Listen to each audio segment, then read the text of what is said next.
On this episode of Far Out, NASA's wild side at Kennedy Space Center.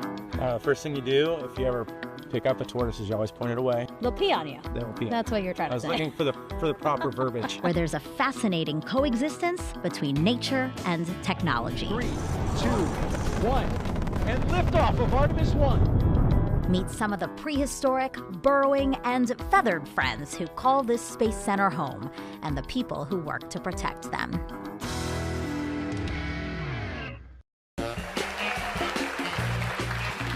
You've seen the headlines and history-making moments, so you might think you know NASA. I'm Megan Cruz, and I can tell you there's so much more to discover. Come with me to experience the extraordinary, innovative, and unexpected. This is Far Out. Welcome to NASA's Kennedy Space Center in Florida, where thousands of people come together to unravel the mysteries of our universe. But while they work on science experiments, build spacecraft, and launch rockets, other creatures are out and about too.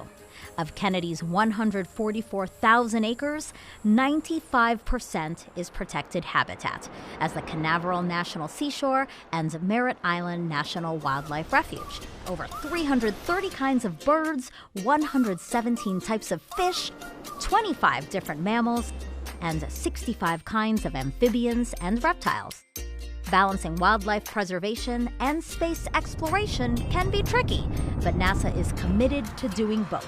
Just ask Russ Lowers, an ecologist at Kennedy. Oh. Of course, it's a big truck, Russ.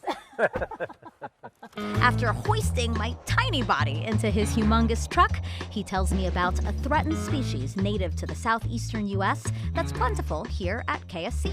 And perhaps ironically most opposite a rocket, the gopher tortoise. Today, we're checking up on the hard-shelled herbivore. All right, so where are we going? We're going to an area called Tel 4. It's in the southernmost region of the Kennedy Space Center. Okay, and why are we going there? We're going there to check out a gopher tortoise that has created a gap or a space underneath a fence that is a security breach. Why is it called a security breach? It sounds so scary. Well, just they don't want anything else going into that fenced-in area. They want basically everything to stay outside that fence perimeter. That way they know that, their building is safe and they don't have any issues with any types of animals or people. If there is a tortoise within that burrow, we'll set a bucket trap or a fall trap. And then we will go ahead and check that trap every day. And once a tortoise falls in that trap, we'll go ahead and move it to a new location. But before we could even check on the troublesome tortoise burrow, I had a feeling this was Justice. What's up? Hey, sorry. I'm not sure we can get through there. It looks like they're making everybody turn around yet. Our team ran into what we like to call a rocket wrench traffic jam. A lot of times they'll have to take rocket parts from the manufacturing facilities to the pad. So we have to go around the rockets or stand by and let the rockets go by. Yeah, I've been stuck for a good 30 minutes. Just pulled over on the side of the road because the rocket part was just moving real slow. Well, they don't move them fast when they're on the ground. That's for sure. So instead, we're now on our way to another popular tortoise spot, Kennedy's historic Launch Complex 39B. Many important missions took flight from here, like Apollo 10 in 1969, the final test launch before landing Neil Armstrong and Buzz Aldrin on the moon with Apollo 11. Also, STS-1 in 1981, the first launch of the Space Shuttle program. Most recently, Artemis 1 soared off the launch pad in 2022, the final test to see if a new rocket and spacecraft could return humans to the moon's orbit with Artemis 2. So this is a camera pad, and this is where all the tortoise burrows are. As you can see, there are a bunch of tortoises. Oh, wow. Russ periodically checks on these burrows using a burrow camera. This is basically a camera that we stick within the burrow itself, and it'll give us a video of what's down in the hole. These cameras allow Russ and other ecologists on center to keep an eye on the tortoises without disturbing them too much. They're interested in how many there are, if they're doing well, and how to keep them safe. And sometimes we don't find just tortoises. Sometimes we'll find gopher frogs, we'll find mice, we'll find snakes. God, I know, darn. Well, I'm going to let you scope this one. And that's one of the important things. And when other animals need some sort of habitat of security, they can go in these tortoise burrows and it provides them a house. Tortoises don't just use one burrow either. They'll use up to like 8 or 10 burrows. So basically tortoises are like mi casa, su casa. That's so sweet. See? So, if you think about it, tortoises are kind of like the human engineers they work alongside. While those engineers design and build technology to explore our universe, these engineers design and build homes that lots of other animals here depend on. Just slide it down in there. Now, if you look right here, you'll see what you can see on the camera. Okay, wait, I have to ask. So if I like poke a snake, will it come?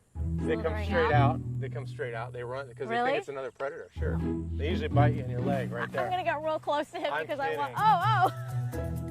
Just kidding. That's some messed up stuff there, Russ. They stay there. Okay. What you do is just slide it in. You always follow the dark spot. There's the tortoise right there. Oh my gosh. Yep.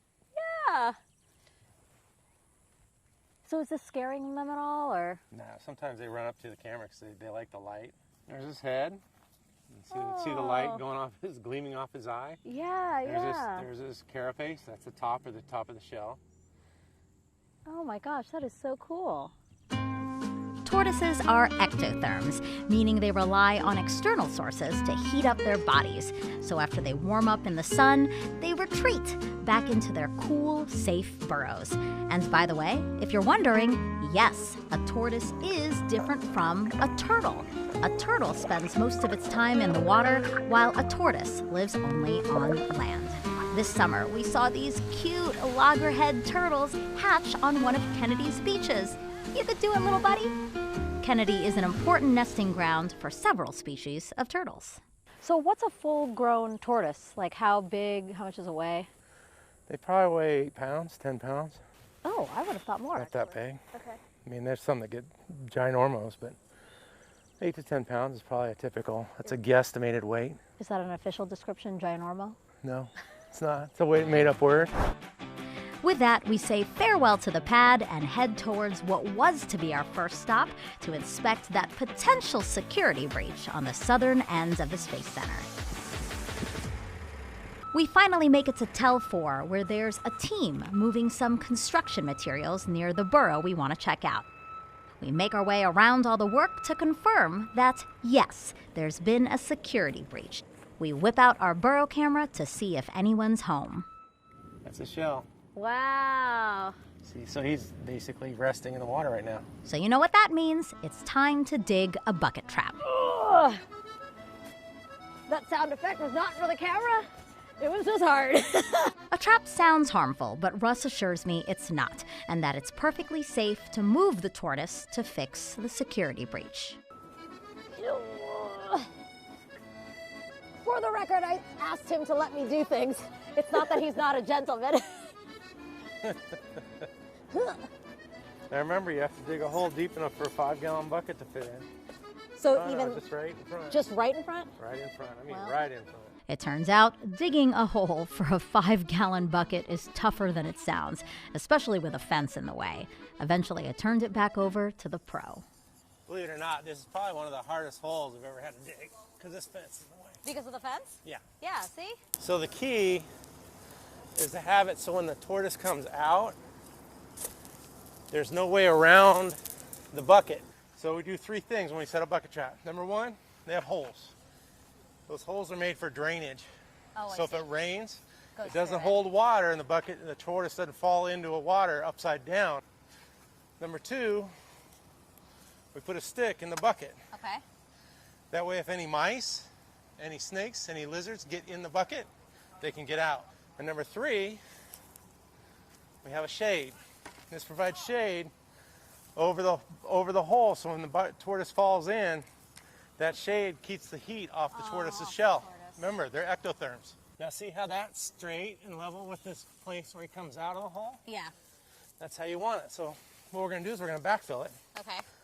So the dirt's all the way around the bucket. Okay. And right when he comes out of that hole, he won't realize that there's nothing underneath of him. I see. That's what that felt's for. Okay. Gotcha. So now what we do is take the dirt, put it back in. Okay, now, got that all in. put our stick in. Throw our stick in there in the Put bucket. this one? Yeah, just throw it in there. Okay. That way we got our stick for anything to escape. And then we put this down.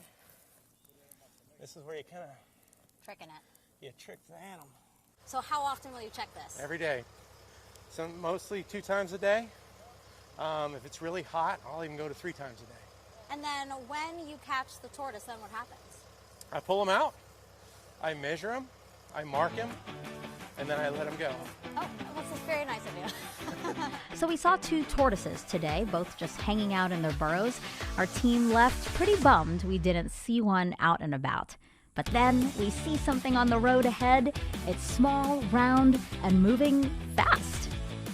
Well, how lucky were we? Found one.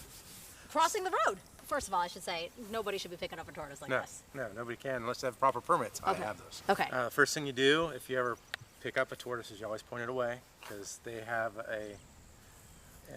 They'll pee on you. They will pee on That's you. what you're trying to say. I was looking for the proper verbiage. Sorry. Let's just say it how it is. They're going to pee on you. This one hasn't peed on us. How nice. Not yet. You spoke. Be careful what you say. So is she heavy? Feel it. Oh, oh my gosh.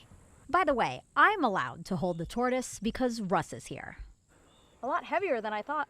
This is a female, and the way you can tell it's a female, if you look at its, what's this called? Plasteron. Plastron. Okay. So we look at its plastron, and if you look at its plastron, see how flat it is? Yeah. It's like flat like a table, it's a female. Okay. And this is an adult female. Okay.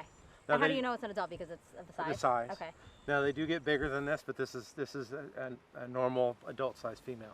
Well, I'm glad she came out. Yeah, what we So can do is we we can just just set her see her. down. Okay. We got her out of harm's way, that's number 1. Okay. She was in the road. We'll set her right down here in the grass and she can go find her burrow. So you think NASA has done a really good job of respecting the wildlife here? Yes, they have. They've done a great job. Everybody watches out for the animals that are on KSC. So we say farewell to our new friend as she heads home. Or to one of her homes, anyway. There are few things as exciting as watching a rocket soar into the sky. But they're not the only thing taking flight at Kennedy. Birds like eagles, spoonbills, ibises, and scrub jays. And one scrub jay in particular is eluding our friend Dave. There's the unbanded bird I have to catch. Where? Right up in this tree right This here. one right here? Yeah. That one we haven't gotten yet. Dave Brenninger is another ecologist here at Kennedy. He's been studying and protecting scrub jays for more than 45 years. So by now, his feathered friends know the deal. We'll try to catch that jay, put bands on it, ask them to line up and show us their legs throughout their life, and for that they'll get peanuts, get paid. We can measure the success of that bird over time. Yeah, I'll help make sense of what he just said. But first, let's learn about the Florida scrub jay. They're medium-sized blue and gray cooperative breeders, meaning they stay together in families to raise their young. And Kennedy Space Center has one of the biggest communities in the state, at 250 families. I'll explain why later, too. So they like community, but they're very territorial at the same time. Yeah, we heard a hiccup call, so that was probably the breeder female was making. So she's sort of telling her mate and family, go get them, What about that noise? chase them out. That was a woodpecker. Oh! Whoops! I guess I don't have an ear for them yet.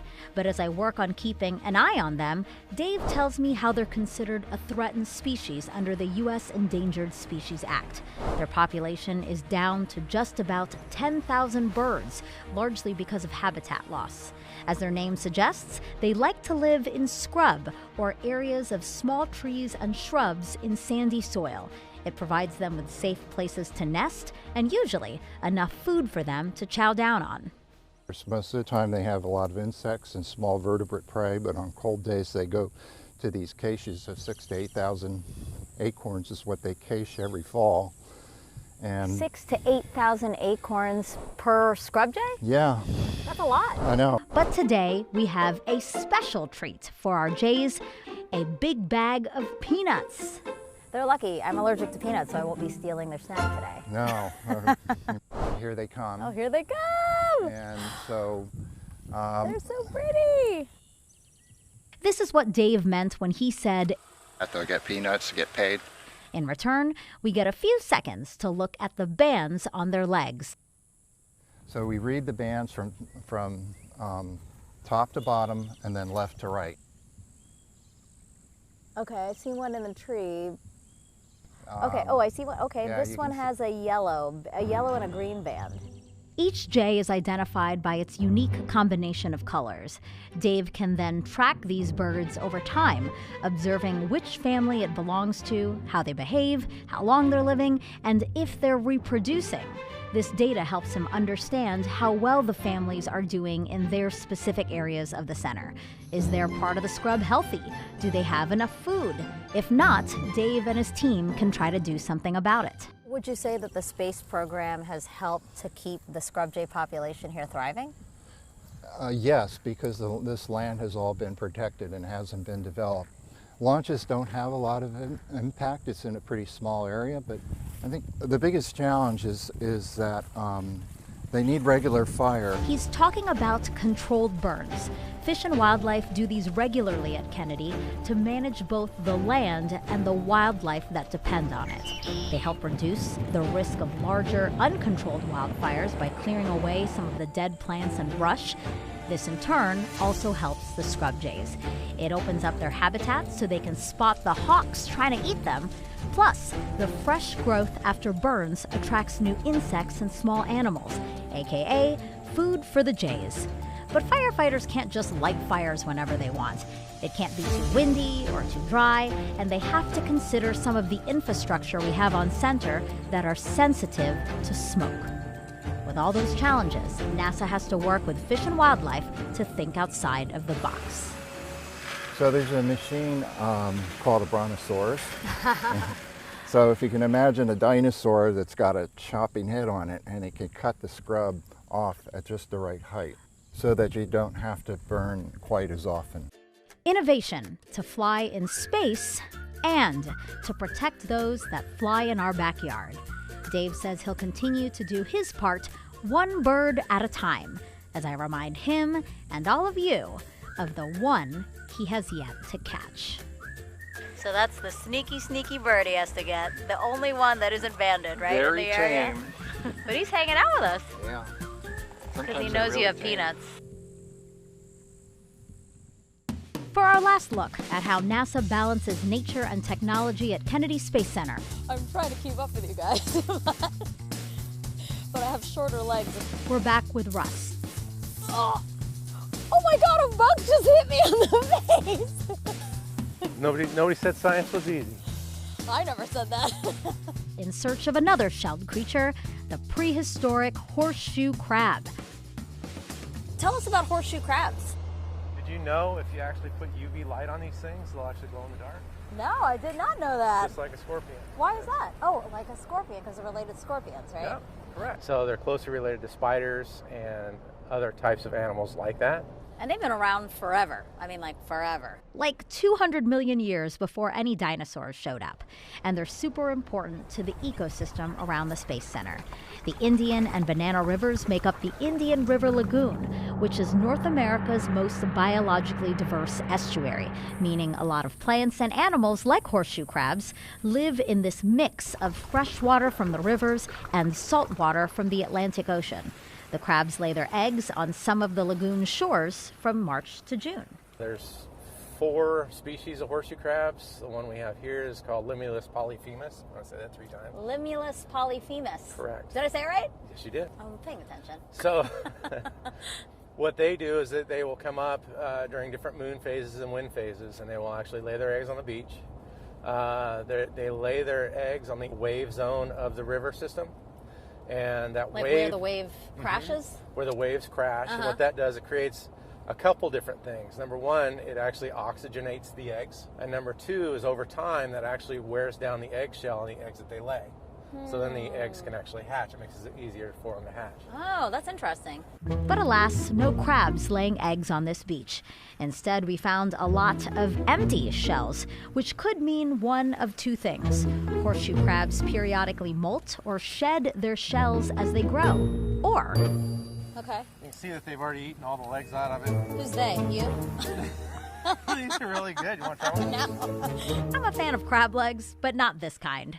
However, they're a tasty treat for others. Now, some of the shorebirds that are actually migratory species will actually come through here, and that's one of the number one items for food that they actually have to survive upon when they're migrating. So it's a very important feeder role for other birds and prey items. Horseshoe crabs are called a keystone species, meaning their decline or absence could have significant ripple effects throughout an entire ecosystem, affecting many other animals like migratory birds. Crabs are also considered an indicator species. Since they're so sensitive to changes in their environment, they're some of the first to warn that something might be wrong. By monitoring different types of things in the lagoon, like seagrass, manatees, horseshoe crabs, different fish assemblages, it'll tell us a lot about the entire health of the lagoon. So you see, these crabs are important to keep an eye on. Thank you for watching over me, Russ. And ecologists do that by using these game cameras. What we do is we just set ours up on an automatic capture method. Okay. So every 20 minutes this takes a photo. Gotcha. So if it hasn't taken a photo for 20 minutes, I just took a picture of you. Yay. Russ needs to change out the camera's memory cards and batteries. To do that, we first have to cut the wire holding the camera case closed. Sounds easy, so I offer to help. You want to do I that? do. Am I gonna have Cable right there? Yeah. Got that. Oh, hard. Ha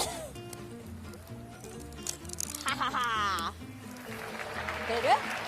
Oh, yeah. I did! Thank you for the moral support from the peanut gallery. Like I said, no problem. Russ opens it up, swaps in new cards and batteries, then closes it. Now, it's time to show off my muscles again to attach a new wire around the camera. Because tomorrow, you're going to wonder why you wake up sore. Really? Yeah, all you have to do is crimp this. This is gonna bruise so bad. Okay, I can't. I'm giving up. I'm tapping out. Look at that small little dent. That was me. Ha! See, Russ is struggling too, but he gets it crimped and tethers the camera back to the pole. Now, we're off to a second beach to do the same for another camera. But by the looks of our journey so far, this next location is much more remote. It's easy to forget you're on a space center, but then again, some may recognize these railroad tracks. For decades, NASA used them to transport space shuttle boosters. We now use them to transport SLS, or Space Launch System boosters. The SLS rocket is that new rocket I told you about that will return humans to the moon through NASA's Artemis missions. Where are you taking us? Apparently over a river and through the woods. I wonder if we'll rest at Grandma's house. Oh my God. It's called duck and tuck. Duck and tuck? Duck and tuck. I just have a feeling I'm gonna get smacked right in the face by that thing. Remember how I told you you're going to be sore? I'm stuck on something. Let me help you? No, I got it. All right. Just more letting you know what's happening. Yep, I fell down. I knew it! But I get back up and trek it the rest of the way to the shore. Once there, Russ tells us why these game cameras help NASA balance wildlife conservation and spaceport operations. If you do any type of industrialization on the Space Center or out in society, you're going to have an effect on something else. And they want to know what types of effects could happen if they do something. For example, say a strong storm rolls through Kennedy. The heavy rain erodes the foundations of some of those roads along the shoreline. Repairing those roads might require work along the beaches. But if Russ and his team knew that horseshoe crabs like to mate on those beaches, Not only NASA, but also Fish and Wildlife to have a say in what's going to happen. in recent years, the horseshoe crab population has plummeted, not only due to habitat loss, but also over-harvesting. Whelk and eel fisheries use them as bait, and biomedical companies use their blue blood to detect harmful bacteria in either medicines or medical devices.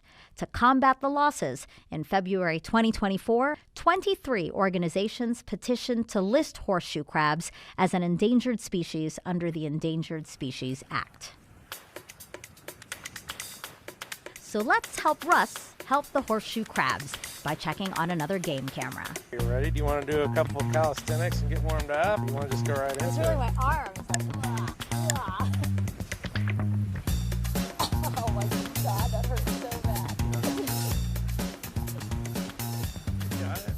Wow, that hurt. Oh my God, it's like stabbing myself in the hip. After impaling myself with the handle, I try a new technique. Yeah, look at you. Putting the hammer down. Slowly. It's the slowest hammer down. All right, done here. Yeah. I guess we'll just wait to see if we can actually see some horseshoe crabs next. Hopefully they're coming soon. But thanks for your help. Oh, of course. I'm glad I didn't snip off your finger. So now we wait for mating season to begin. Russ says he might be calling us in a few days.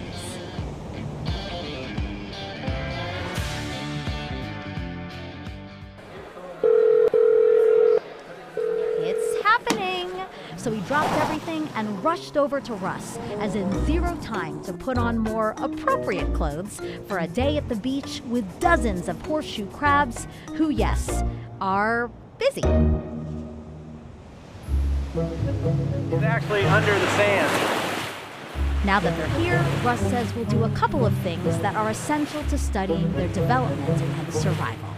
So if you can grab them right on the inside of their persona, right here, Okay. that's how you hold them.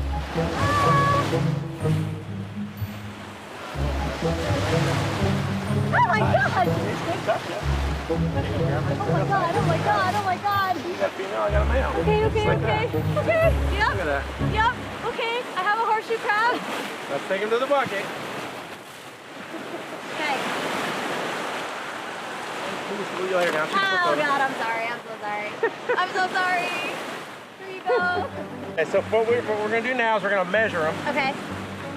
And so what you do to measure them is you actually measure the width of their persona. In other words, the shell, okay? Okay. So you find the widest point, which is kind of right here in the back, All and you right. push this together. It's called a caliper. Okay. And when you push it together, you read the number right here. So this 15? one's 14.9. 14.9. So Okay. the male is 14.9. And Alina's writing all this down. So why don't you do the female? Okay. So she has to be, oh, there you go. There you go. Now just push them together. Now what do you got? So what is that? Right there. Push it together. 16 and a half? Yep, 16.5. That's the female. Okay. Good job, see? You're a scientist after all. You're trying to make me feel better because No, I you're doing great. squirmed. No, you're doing great. So next thing we're gonna do is weigh them.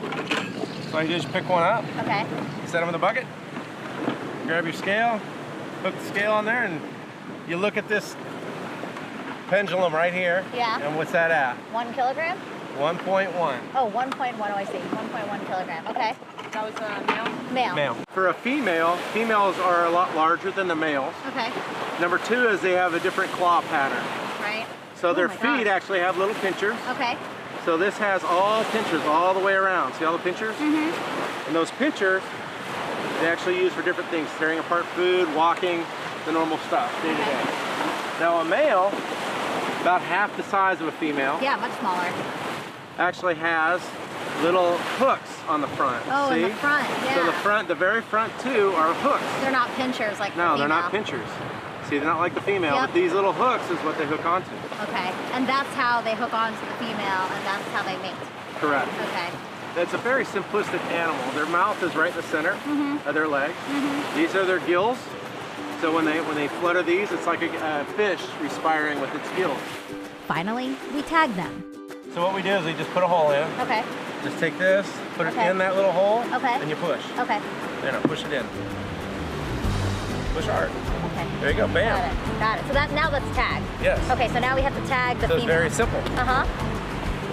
Russ promises me we're not hurting them. He makes sure we tag them on their shells, away from any vital organs or appendages. We are tagging them. We have different volunteer people that actually monitor horseshoe crabs around the whole lagoon. And what's really neat is we can get movement patterns from the Banana River to the Indian River and back and forth. So you know where these animals, how far they will travel. And why do we need to know that? it'd be nice to know if these animals are going 100 miles, because 100 miles from here, maybe somebody's going to do something that would be harmful to the horseshoe crabs.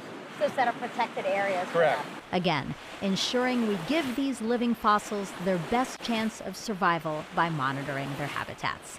And if the crabs thrive, other animals that depend on them should do well too. Grab them by the side. Okay, so pick this one up Yeah. by the side. Grab tight, pick it up. There you go. Look at you. You did it. Oh, it's trying to push against me. Okay. Set them down in sand.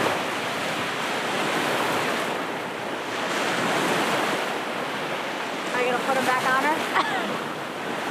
This will get close. He'll figure it out. He'll figure it out. So they're, when does he unhook? After she lays the eggs and he fertilizes the eggs, then they'll split up and they go their own way. Wow, bye. Sorry we interrupted. As the sun sets on another busy day here at Kennedy Space Center, it's clear this place is not just about launching rockets and exploring the cosmos. It's also about protecting the tortoises, scrub jays, horseshoe crabs, and hundreds of other plants and animals that call the Space Center home. It's a delicate balance, sharing this unique place. But as Kennedy's ecologists have shown us, science and nature can go hand in hand, inspiring us to reach for the stars while taking care of our planet.